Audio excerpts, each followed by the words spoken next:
S'dua të bëj debat, unë thjesht lironi foltorën. Po kërkua 30 sekonda, morët 1 minutë, zoti Këlliçi. Tani edhe ankoheni. Po s'të jap do 30 sekonda, është me përcaktim. Është me minutazh të përcaktuar, të lutem.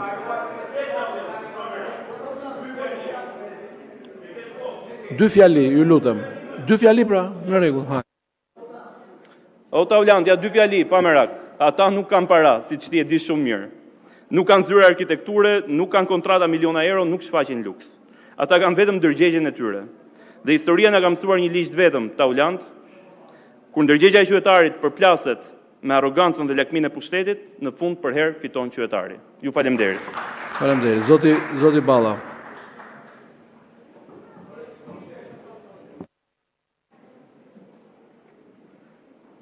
Kryetar, meqense janë të dy kërkesat dhe ne I diskutuam në konferencë kryetarëve të dyjave, po shfrytëzoj fjalën për t'i dhënë përgjigje të dyja kërkesave për mocion me debat. Dhe po e filloj nga një moment që koincidon me ditën e sotme. Sot është dita ndërkombëtare e parlamentarizmit. E si e tillë, besoj që kushdo që ka pasur apo ka fatin e madh që shqiptarët ta kenë zgjedhur në këtë sallë, ta ketë mësuar se agjendën e parlamentit, kuvendit të Shqipërisë, rastin fjalë, e përcakton vetëm vota dhe interesi kombëtar. Ata më të mençur, jo vetëm në Shqipëri, po dhe kudo në botë na kanë mësuar se demokracia është një sistem I cili merr frymë vetëm përmes parlamentarizmit. Dhe se parlamenti është vendi ku forca e argumentit duhet gjithmonë të mbizotrojë mbi argumentin e forcës. Këtë e kemi mësuar dhe e dim gjithë dhe se kur edhe asnjëherë rruga nuk mund t'i imponohet votës. Është vota ajo që përcakton demokraci se kush është shumicë, se kush është pakicë, dhe se këto 30 ditë shqiptarët kanë nxjerrë disa konkluzione të para. Koha do na ndihmojë të nxjerrim konkluzione të tjera. Ua kam thënë në konferencë kryetarëve, ua kam thënë një javë më parë në këtë sallë, do ua them edhe sot.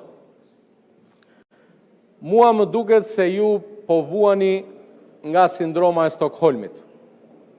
Ju kanë marrë sheshin dhe meqense u morën sheshin, doni që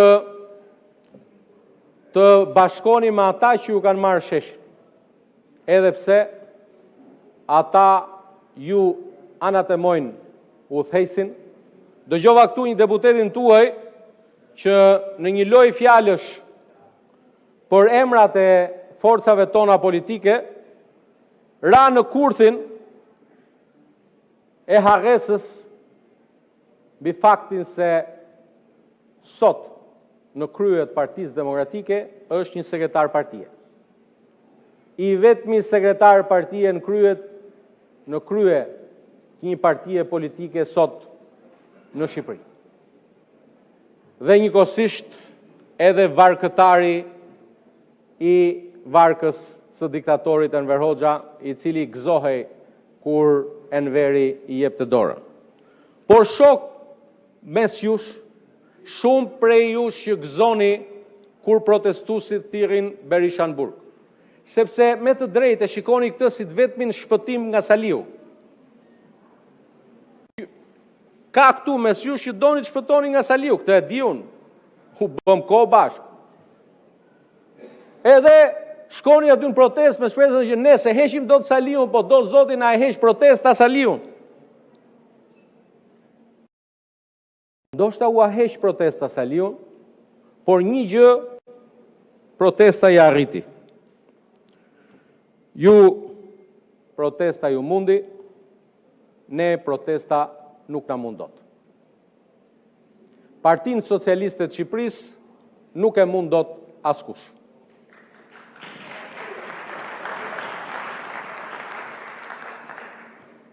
E di si thoshte njëri tek porta tani, kur po hynit ju, ne na shajnë me libër shtëpia, nuk kam asnjë problem. Ju thonin opozitë e shitur. Dini gjë pse u a thon këtë fjalë? Dhe çdo ditë në atë protest po thyen kockat e mbetura nga ajo që dikur quhej Partia Demokratike. Ju se keni kuptuar akoma. U a thash pak 2 javë më parë këtu, se si do të ndihej një deputeti CDU-s gjermane që të shkonte në një protest të cilën e kanë thirrur e majta e ekstremit Die Linke apo AFD-ja. Por, dhe më pyetën mi gjerman, më thanë, ore këta deputetë e Partisë Demokratike, pse shkojnë ke kjo protesta ku janë neomarksistët? Kishte ardhe një koleg eurodeputet rumun neomarksist, me cilin kam bërë shpesh herë debate edhe për ligjin e barazisë gjinore, sepse kërkonte që ligji i barazisë gjinore të ishte ndryshe nga ai që miratuam, në një gjuhë shumë të ndryshme nga ajo që kemi miratuar në Kuvendin e Shqipërisë. Dhe më vjen keq që u desh që deputetët pjesëmarrës Partisë Demokratike ta duartrokistin në kundërshtim me qëndrimet e Tritanit, të cilat janë të qarta, paktën në këtë aspekt. Megjithatë, ju jeni të gatshëm duartrokisni gjithkënd. Mjafton që të jetë kundër nesh. Se i sulmoni protestuesit ta një deputet. Ne, transparenca është gjëja më e mirë. Kam gjuar këto ditë edhe statuse. U shqetësuat ju për të mbrojtur një farë Dritan Goxhaj, për të cilin po ju a them sot këtu, nuk ka as një ditë në UÇK. As edhe një ditë në UÇK. Dhe një dokument i cili mu vu në dispozicion nga organizatat e veteranëve të ushtrisë shqiptare të Kosovës, morët dhe aq pa udhjeni sa që u munduat ta përdornit për hesape politike siç donit përdorni dhe protestën, dhe prandaj i them protestuesve, këta mos i lini t'u avjedhin protestën. Imagjinoni, morën një dokument zyrtar, morën, të lutem, ta mbaroj bujar, të lutem, kam respekt për ty, të lutem bujar, do ta shpjegoj, të lutem Isuf, të lutem Isuf se kemi një kod etike bashkë, të lutem. S'kam çfarë të kërkoj falje. Falje të kërkoj ai që ja ndryshoi që Tahir Sinanajn e bëri Tahir Sinani. Tahir Sinanaj është nga Kuksi. Tahir Sinani është heroi ynë kombëtar. Doni ta quni kështu. Ashtë. Ai, mere atë. Mere dhe të ftoj Isuf bashk që ta nderojmë Tahir Sinanin në Kamës me një monument në respekt Tahir Sinanit. Ju e bët Tahir Sinanin, e bët Tahir Sinanaj dhe këtu mbyllet. Dhe familjes ja kam sqaruar më së miri, sepse Sinani është nga Tropoja, Sinana ja nga Kuksi dhe ti Isuf e di shumë mirë. Po ju e përdorët këtë dhe këtu mbyllet ti dyshëtim. Tani për çështjen e ftyrave. Doja zotrinj, nuk ka asnjë dyshim sot, jo nga strukturat e sigurisë të inteligjencës tonat, por nga pjesa më e madhe e strukturave të inteligjencës së vendeve partnere antare të NATO-s, se në këtë protest u përfshin dhe vazhdojnë të jenë të përfshirë aktorë shtetëror malin dhe Shqipërisë, së bashku me media, organizata dhe interesat huaja. Në fushatën online morën pjesë mira mercenar, digital, të nxitur nga interesat huaja dhe konkurrent Shqipërisë në turizëm.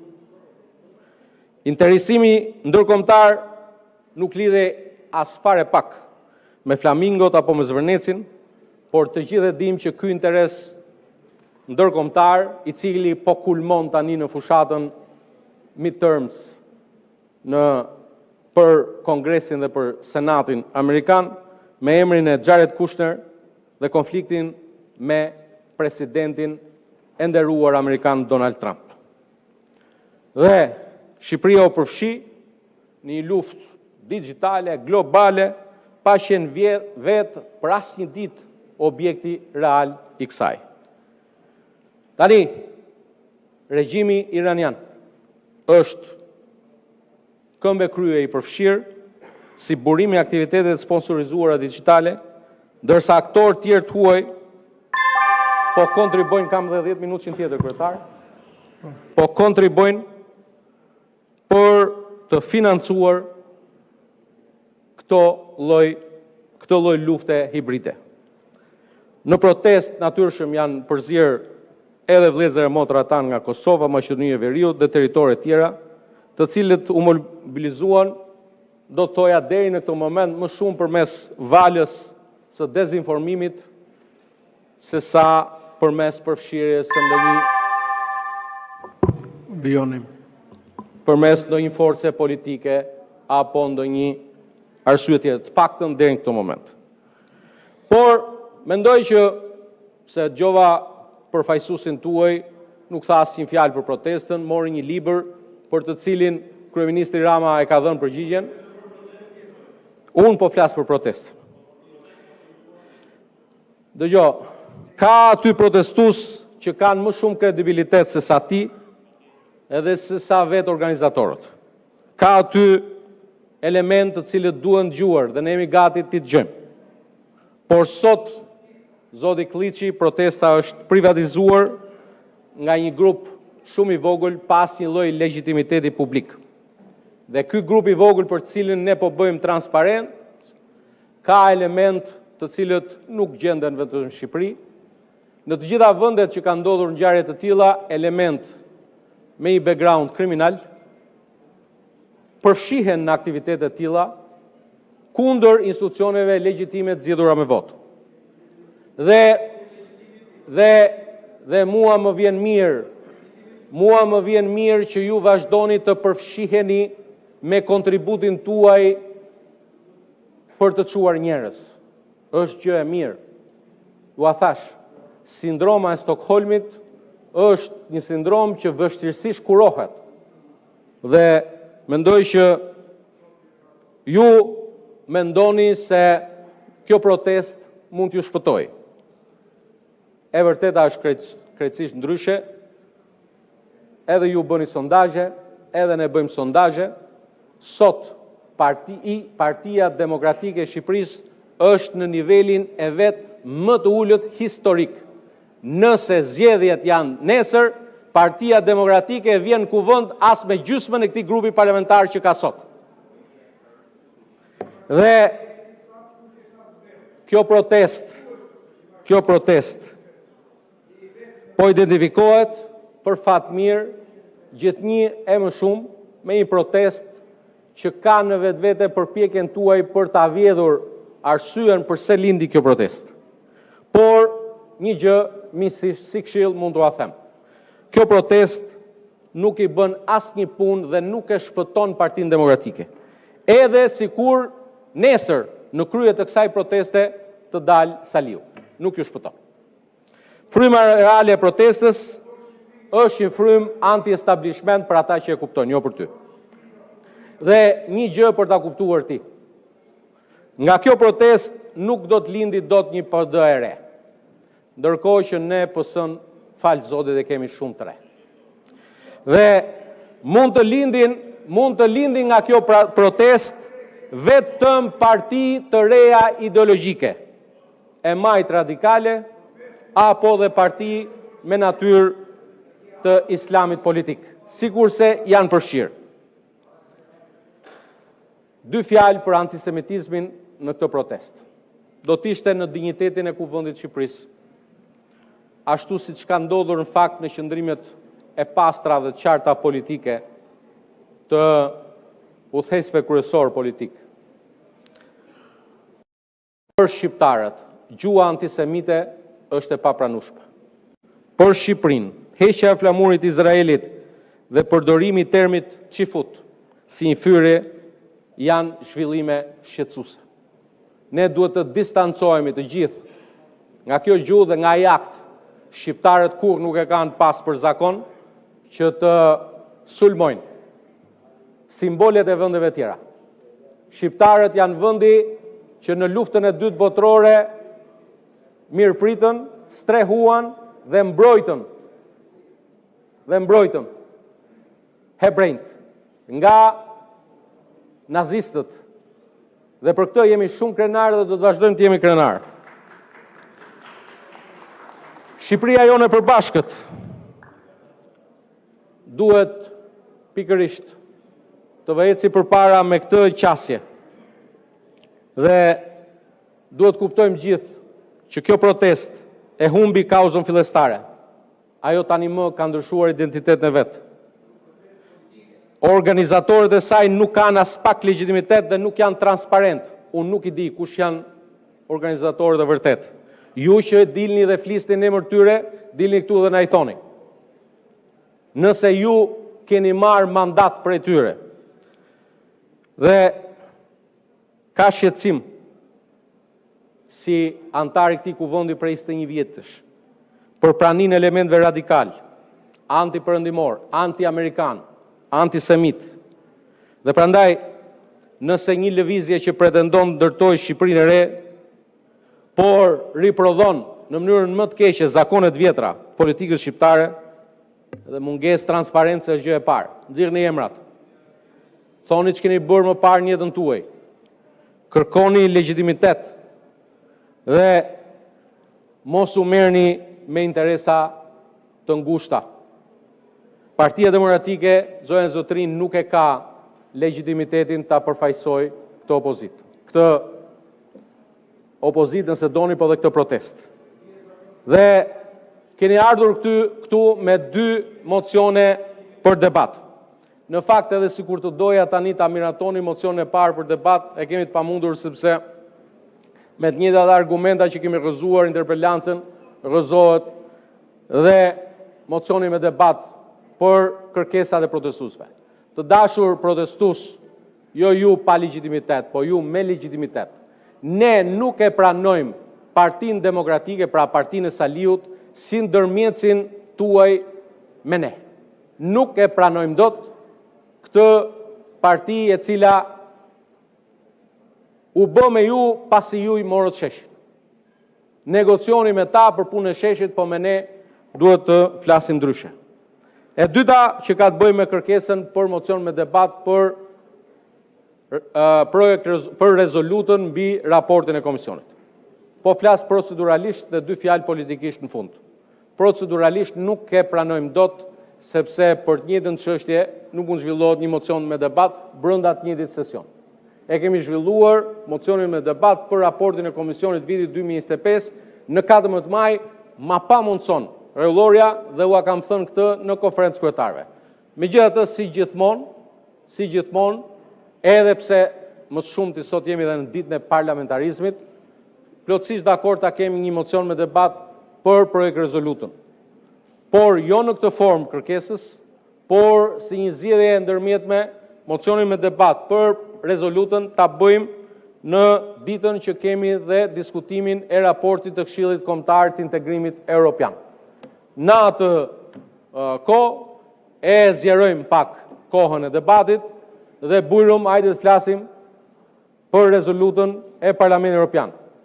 Por është e pamundur për ne këtu ta shkelim rregulloren e kuvendit, të shkelim normën parlamentare, më shumti në një ditë bukur si kjo, që është dita ndërkombëtare e parlamentarizmit. Dhe sa i përket shqetësimit tuaj për rezolutën e Parlamentit Evropian, shqetësim i cili nëse realisht e ndjeni, pavarësisht se keni kohë që keni humbur ndjenjat, do ju sugjeroja që sot në agjendën tonë parlamentare kemi një ligj që është nga fillimi në fund për afrim legjislacioni me akin komunitare të Bashkimit Evropian. Jepni sot shenjën e parë që jeni pro procesit të antarësimit të Shqipërisë në Bashkimin Evropian, bëheni Kabull, i thonë Shqip, qëndroni deri në fund se ju jeni edhe të lodhur, edhe nuk qëndroni dot gjatë. Hajdeni dhe votoni në fund. Prandaj paguhesh flamur që të vish këtu dhe të votosh ligjet. pas një viti nga shtatori, sepse vit parlamentar quhet 2 sesione së bashku, ejani dhe votoni për herë të parë një ligj që lidhet me antarësimin e Shqipërisë në Bashkimin Evropian, edhe ne në fund ju garantojmë një duartrokitje. Shumë faleminderit. Faleminderit. Kalojmë votim të hapur me karton. Kush është pro, kundër, abstenim?